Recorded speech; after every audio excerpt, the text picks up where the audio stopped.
bitte gleich umschalten. Erst seid ihr die Bosse, dann plötzlich steigen die zweiten Geiger an. Und dann spielt bitte mit den Sechzehnteln von den ersten.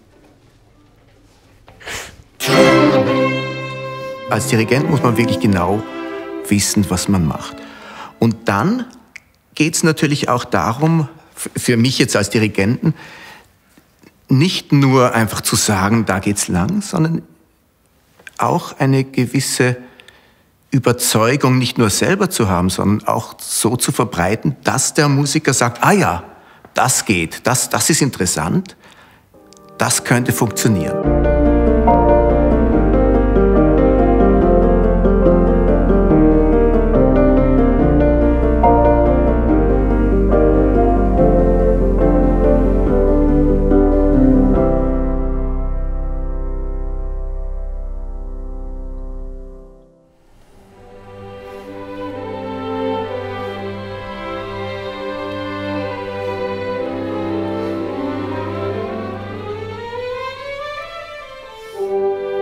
Die Musik, die in einem Konzertsaal erklingt, beruht auf dem harmonischen Zusammenwirken aller Beteiligter. Unter der Führung eines Dirigenten spielen virtuose Musiker auf gut gepflegten und gestimmten Instrumenten, so dass die Idee einer Komposition wohlklingende Wirklichkeit werden kann. Unsere Gesundheit funktioniert eigentlich ganz ähnlich. Unser Wohlbefinden als individuelle Persönlichkeit verwirklicht sich im harmonischen Zusammenspiel unserer funktionellen Dreigliederung, unseres Nervensinnessystems, unseres Stoffwechsel-Gliedmaßensystems und unseres rhythmischen Systems. Atem- und Blutkreislauf schaffen einen harmonisierenden Ausgleich zwischen unserem Bewusstsein und unserem Stoffwechsel. Eine Medizin, die all diese Aspekte ganzheitlich integriert, ist die anthroposophische Medizin. Sie wird heute auf der ganzen Welt erfolgreich angewandt, so auch am Ort ihrer Entstehung, in Arlesheim bei Basel in der Schweiz. Sieht man, der Tumormarker ist sehr schön runtergegangen. Wunderbar, ja, gleich. Ja, das ist sehr gut. Kannst du mir noch mal die Medikamente zeigen, Lukas? Ja, gerne.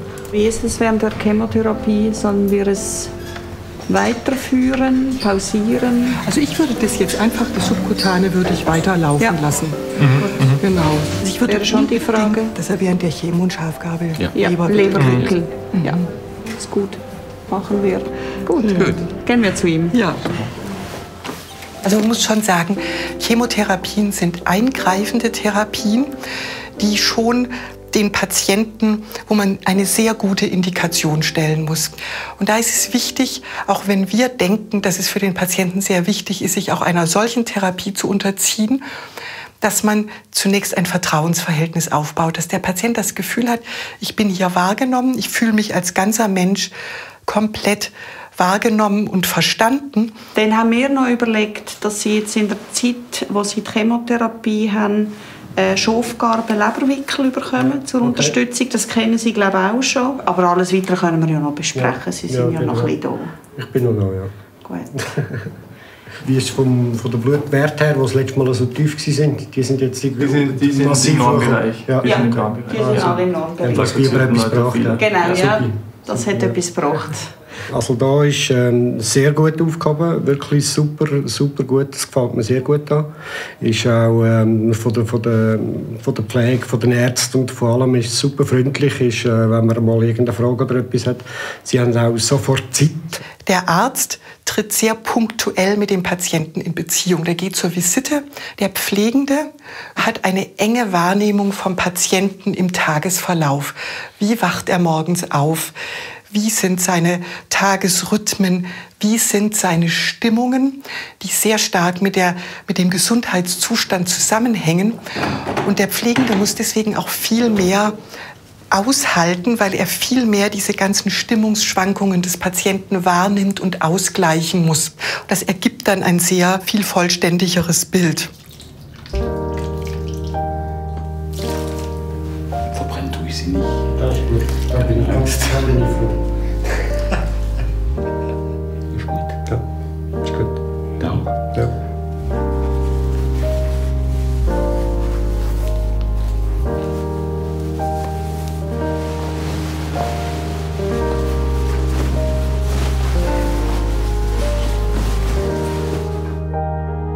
Die Gründerin der Klinik Arlesheim war Ita Wegmann. Als eine der ersten Frauen konnte sie Medizin studieren und nahm 1920 an Rudolf Steiners erstem Ärztekurs teil. Inspiriert von Steiners geisteswissenschaftlichen Impulsen für eine Medizin, die als einseitig naturwissenschaftlich ausgerichtet erlebt wurde, entwickelte sie mit ihm zusammen Ansätze für eine ganzheitliche Medizin. Damit gilt sie, mit Rudolf Steiner zusammen, als Begründerin der anthroposophischen Medizin.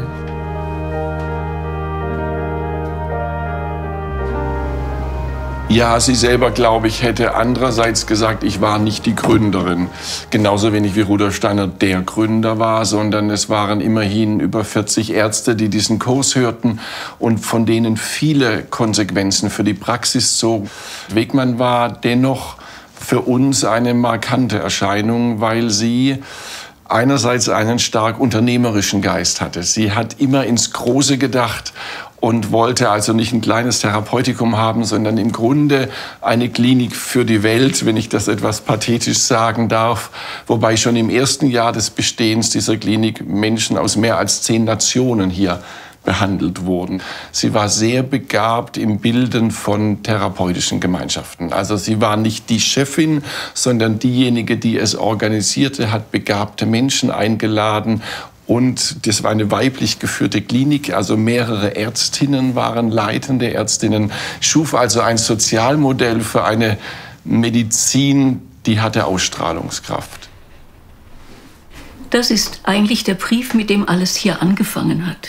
Sehr geehrter Herr Dr. Steiner, da ich nicht die Möglichkeit fand, Sie zu sprechen, so will ich Ihnen per Brief dasjenige mitteilen, was Sie wissen müssen. Nach langem Suchen ist es mir gelungen, unter nicht zu schlechten Bedingungen und mit meinen bescheidenen Geldmitteln in Arlesheim-Dorf ein kleines Häuschen zu kaufen in einem schönen Garten. Wenn man sich die Frage stellt, welche Patienten hat Ita Wegmann eigentlich behandelt und welche Patienten überhaupt von Anfang an zur anthroposophischen Medizin gekommen sind, dann stehen wir oft dem Vorurteil gegenüber, dass das die besser gestellten bürgerlich-theosophischen Kreise waren. Und für mich war es sehr eindrücklich bis in die Krankengeschichten hinein, die wir wissenschaftlich ausgewertet haben, dass man das überhaupt nicht so sagen kann. Dass hier immer Patienten behandelt wurden, die keine Finanzierung hatten. Also für Wegmann war das eine Top-Priorität, dass es eine Medizin für die Allgemeinbevölkerung sein muss, nicht für die Besserverdienenden. Wenn sie ab und zu einen hatten, war es ein Segen und der sollte am besten so viel zahlen, dass er gleich 5 andere mit durchgetragen hat. Das war das Ideal, was aber real war in dieser Wegmannschen Klinik. Ja. Ita Wegmann war eine außergewöhnliche Ärztin. Wenn sie in ein Krankenzimmer ging, hörte sie sich nicht äußerlich jetzt irgendwelche Diagnosen lange an, sondern sie interessierte sich, was liegt wirklich bei diesem Menschen zugrunde. Nicht nur die äußere Diagnose. Und dann ging sie ganz innerlich leer in dieses Patientenzimmer und hat wie alles Wissen hinter sich gelassen und ganz geöffnet für diesen Patienten. Und dann hat sie dadurch ihre eigentlichen Diagnosen gestellt und hatte in der Folge die originellsten Einfälle, wie bestimmten Zuständen dieses Patienten beizukommen sei.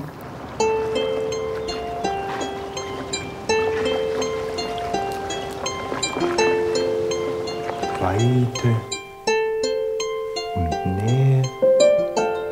Ich bin jetzt seit letzten Donnerstag hier. Und heute kann ich wirklich sagen, ich merke die Behandlung. Ich bin wacher. Ich fühle mich auch kräftiger. Ich fühle mich einfach wieder besser in meinem Körper, ja. Was wir jetzt gesehen haben, das ist ja in dieser Woche, wo Sie bei uns waren, dass da offensichtlich ein ziemliches Regenerationspotenzial da ist. Also dass so viele gesund machende Kräfte in Ihnen sind, die sobald man da ein bisschen gießt, kommen sofort die Pflänzchen wieder raus. Das Ziel wäre ja praktisch, den zu kontrollieren und so zwischen dem Tumor und dem Körper, dem Immunsystem im Körper so ein Gleichgewicht herzustellen, dass die beiden eine Weile gut miteinander auskommen, sozusagen. Und wir haben das öfters hier erlebt, dass Patienten kamen, die gesagt haben, wir vertragen die Chemotherapie überhaupt nicht. Aber wenn wir das dann hier stationär gemacht haben und mit entsprechender Unterstützung, dass dann das ganz anders vertragen wurde auch. Ja. Weil einfach diese anderen Kräfte eben auch angesprochen waren. Aber ein großes Anliegen wäre mir schon auch, dass wir überhaupt noch anders diesen Wärmeorganismus noch anregen. Manchmal hilft es auch, wenn man jetzt über den Rücken erstmal, dass das von hinten her durchwärmt. Und dann besprechen wir das mit der Pflege. Man kann sagen, der Umgang mit dem Wärmeorganismus ist etwas, was ganz besonders mit der anthroposophischen Medizin zu tun hat, weil er eigentlich durch den Wärmeorganismus das, was wir seelisch-geistig sind, mit dem Körperlichen sich verbinden kann. Und jetzt weiß man, dass es einen tageszeitlichen Rhythmus gibt, der morgens niedriger ist und nachmittags höher ist. Und der natürlich mit der Lichteinwirkung zusammenhängt. Mit Tag-Nacht hängt der Wärmerhythmus zusammen. Und die Krebserkrankung zeichnet sich dadurch aus, dass diese Rhythmen zerfallen. Das ist sehr gut in vielen Studien dokumentiert. Und was mich eben sehr begeistert hat, dass herausgefunden wurde 2010, dass der Wärmeorganismus eigentlich der Synchronisator aller Organrhythmen ist, dass die zusammenspielen, so wie die Instrumente mit ihren verschiedenen Rhythmen im Orchester, dass da der Wärmerhythmus sozusagen der Dirigent dieser Rhythmen ist. Das ist, glaube ich, ein sehr schönes Bild, mit dem man sehr gut auch therapeutisch arbeiten kann.